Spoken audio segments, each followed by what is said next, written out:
On aurait bien encore une fois repris l'Alléluia, mais on ne va pas abuser des bonnes choses. Hein. On le reprendra tout à l'heure. Voilà, c'est quelque chose d'assez extraordinaire qui se passe. Vous avez vu cet ange qui descend du ciel et qui roule une pierre et qui s'assied dessus. Ça veut dire quelque chose, hein. Ça veut dire que, à partir de là, la puissance de la mort, qui est représentée par cette pierre que cet ange roule, eh bien, la puissance de la mort, en fait, l'ange s'assied dessus. Ça veut bien dire ce que ça veut dire. Ça veut dire maintenant, la puissance de la mort est vaincue, puisque je m'assieds dessus, et puis, moi, je ne crains pas, c'est vaincu. C'est très fort ce moment. Alors évidemment, ça prend, c'est dit dans des images qui évoquent un certain nombre de choses de l'Ancien Testament. C'est des images qui servent à comprendre ce qui se passe. Bien, ce qui se passe, c'est que maintenant, nous n'avons plus à avoir peur de l'échec final, puisque la puissance de la mort ne triomphe pas. Il y a un verset dans l'Épître aux Hébreux que j'aime par-dessus tout. Je vous le dis, quand vous irez chercher votre Nouveau Testament, Hébreux, chapitre 2, verset 14. Ça va, c'est noté?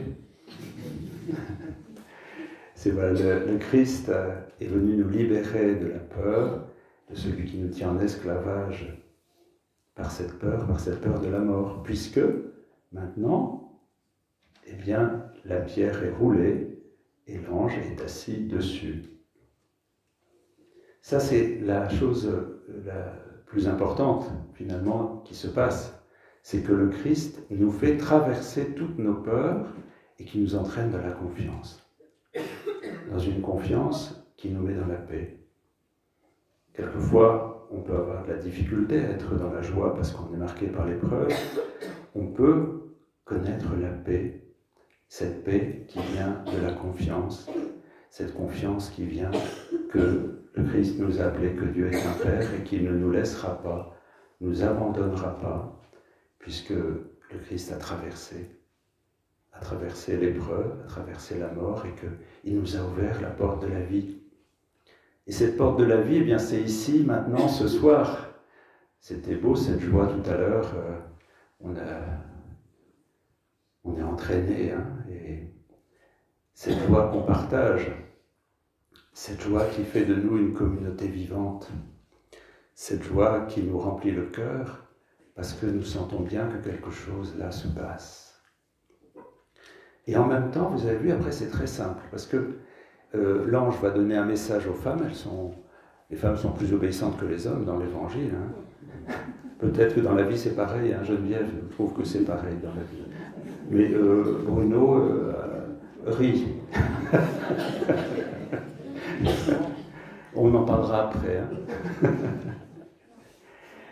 Voilà. En fait, les femmes vont écouter la parole de l'ange et elles vont faire ce qu'il dit.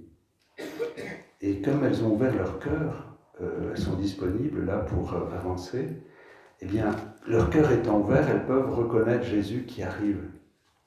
Et Jésus, finalement, il va être moins spectaculaire que l'ange. Vous voyez, il ne descend pas du ciel, il n'y a pas des trucs, des éclairs, des machins, tout ça. Non, Jésus, il leur parle tout simplement, comme il leur parlait quand il était avant sa mort et sa résurrection. Il leur dit, voilà, vous allez trouver mes frères et vous allez leur dire d'aller partir en Galilée, c'est là qu'ils me verront, et bien, tout simplement. Ça veut dire que Jésus, ressuscité, on peut le rencontrer sur le chemin habituel de notre vie, dans les choses les plus ordinaires. C'est pas tonitruant, c'est pas écrasant. Jésus, il est très délicat. Le Seigneur est très délicat, le Père est très délicat, l'Esprit Saint est très délicat. Parce qu'ils ne veulent que nous aider à entrer tranquillement dans la vie, paisiblement dans la vie. Alors, ce qui est extraordinaire à partir de la résurrection, c'est pas une réanimation. Vous savez, comme ça s'était passé pour Lazare. Parce que Lazare, il a été réanimé, il était mort, il a été réanimé, mais après il est mort de nouveau. Donc voilà, ça a prolongé un peu. Jésus, c'est pas du tout ça qui se passe. Jésus, à partir de là, il peut être présent à chacun et à chacune d'entre nous, partout où nous sommes, sur toute la terre, et dans tous les temps, dans toutes les époques, il est présent à chacun et à chacune de manière très simple. Si on a envie de sa présence, eh bien elle est là. Il suffit de lui dire, Seigneur, j'ai envie que tu sois là, mais de toute façon, il est là. Il est à la porte et il frappe. C'est dit dans le livre de l'Apocalypse, je me tiens à la porte et je frappe. Si quelqu'un ouvre la porte, j'entrerai chez lui, je prendrai la scène avec lui. C'est-à-dire qu'à tout moment, quelles que soient les circonstances de notre vie, des moments heureux, des moments difficiles, Seigneur, viens, il est là. Il est là pour chacun, pour chacune. Quelqu'un me disait, il y a quelques jours, je suis un peu ennuyé parce que je n'arrête pas de lui parler, de lui dire des choses, peut-être que ça lui casse la tête. J'ai dit, mais non. Le Christ, c'est ça qui est extraordinaire, c'est qu'il peut être pour chacun complètement disponible et totalement présent à chacun au même moment sur toute la terre. Vous voyez, cette présence, c'est extraordinaire. Et c'est une présence qui jamais ne se refuse. Ne pensez pas qu'une seule fois le Christ refusera de vous être présent. Son désir, c'est de venir vous rejoindre si vous le désirez. Il ne me demande que ça. Le mendiant d'amour, c'est lui. Le mendiant d'amour, c'est lui. Alors c'est ça qui se passe d'inouï, c'est que à partir de là, Jésus se rend totalement disponible pour nous, et il l'est ce soir, ici et maintenant, pour chacun, chacune d'entre vous, et pour nous tous ensemble. C'est pas quelque chose d'extraordinaire qui nous donne envie de chanter Alléluia et de taper dans les mains. C'est incroyable. Si, c'est croyable. Parce que il faut y croire et se renouveler dans cette foi, de dire que Seigneur, tu es vraiment là. Tu es complètement vivant. Tu es totalement présent à ma vie et tu peux faire du nouveau dans ma vie. Non pas de manière magique, mais de manière très profonde, en venant en faire alliance avec moi. Vous avez vu toute cette histoire des alliances, on a eu toutes ces lectures. Eh bien, l'alliance, elle se renouvelle pour nous à chaque instant, si on le désire, si on le souhaite. Et alors, ce qui est très beau, je ne sais pas si vous avez remarqué dans l'Évangile, mais qu'à un moment, Jésus, il dit aux femmes, va trouver mes frères. Vous voyez, les disciples deviennent les frères de Jésus. Et qu'est-ce qu'ils ont fait pour le mériter? Eh bien, ils l'ont renié, ils l'ont trahi. C'est parce qu'ils l'ont renié et trahi qu'il les appelle ses frères. C'est un peu fort quand même. Hein? C'est-à-dire que son amour se donne à des cœurs qui comprennent maintenant que avec lui tout est possible et que jamais il ne nous ferme la porte. Ils deviennent ses frères. Et ses frères, c'est-à-dire qu'ils sont complètement intégrés à son projet. C'est une fraternité extraordinaire. Et c'est dans cette fraternité que le Christ veut nous faire rentrer nous aussi. Alors, ça ne veut pas dire qu'on est obligé de le renier et de le trahir, mais ça veut dire que, où que l'on en soit, même si on se dit ma foi est bien faible, ou j'ai pas beaucoup de force, ou je suis fatigué, ou je sais pas quoi, moi, ou je ne suis pas digne, ou toutes ces bêtises-là. On est tous dignes de l'amour de Dieu parce que c'est gratuit. Il nous aime gratuitement, il nous aime follement. Il n'y a qu'une seule chose à faire, de dire Seigneur, aime-moi. Mais il dit, je ne demande que ça. Ouvre ta porte.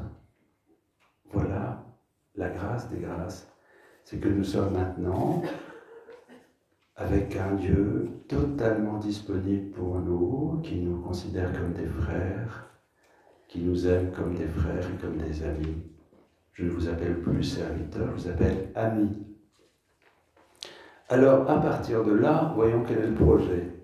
Eh bien, le projet, c'est d'aller annoncer, d'aller se retrouver en Galilée pour annoncer au monde. Qu'est-ce que ça veut dire? Ça veut dire qu'avant, on avait l'impression qu'il fallait être à Jérusalem pour être près de Dieu. Ben non, maintenant, Dieu, il est partout. Alors, ça n'empêche pas d'aller à Jérusalem si vous voulez, hein. Mais Dieu, il est partout, c'est ici Jérusalem. Parce que la Galilée, c'est le carrefour des nations. Donc si on va au monde, si on rencontre le monde et si on aime le monde, eh bien, on est ce que veut le Seigneur. Le Seigneur ne nous veut pas enfermer dans des chapelles. Il nous veut au carrefour des nations.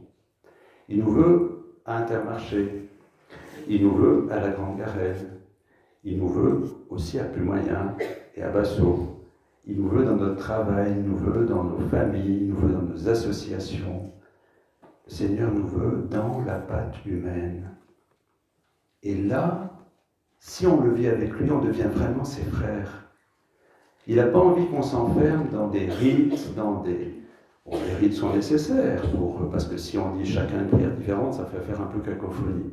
Mais il a envie que, quand on se retrouve, d'abord on soit dans la joie, et qu'on se sente propulsé par lui pour chanter le ressuscité à travers toute notre vie, toutes nos relations, et au cœur du monde. Et que le Seigneur nous donne de devenir des habités de son amour, des habités et des propulsés par son amour dans tout ce que nous vivons, dans les choses les plus simples, dans les choses les plus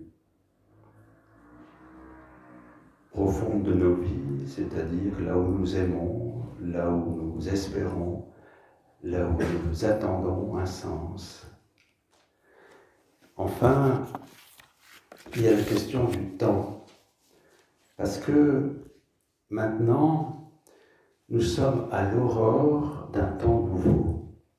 Ne croyez pas qu'on a tout compris de l'Évangile, tout commence aujourd'hui.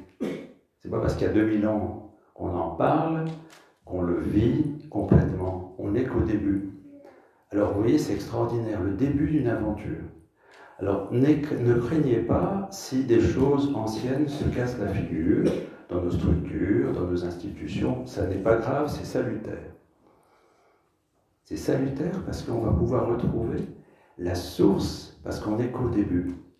Bien que le Seigneur nous donne de savoir que cette aventure pour laquelle il nous appelle frères et sœurs, cette aventure dans laquelle il nous promet sa présence à chaque instant est une aventure extraordinaire, parce que propulsé par son amour, on peut changer le monde. Que le Seigneur nous donne une foi profonde en sa résurrection qui nous habite.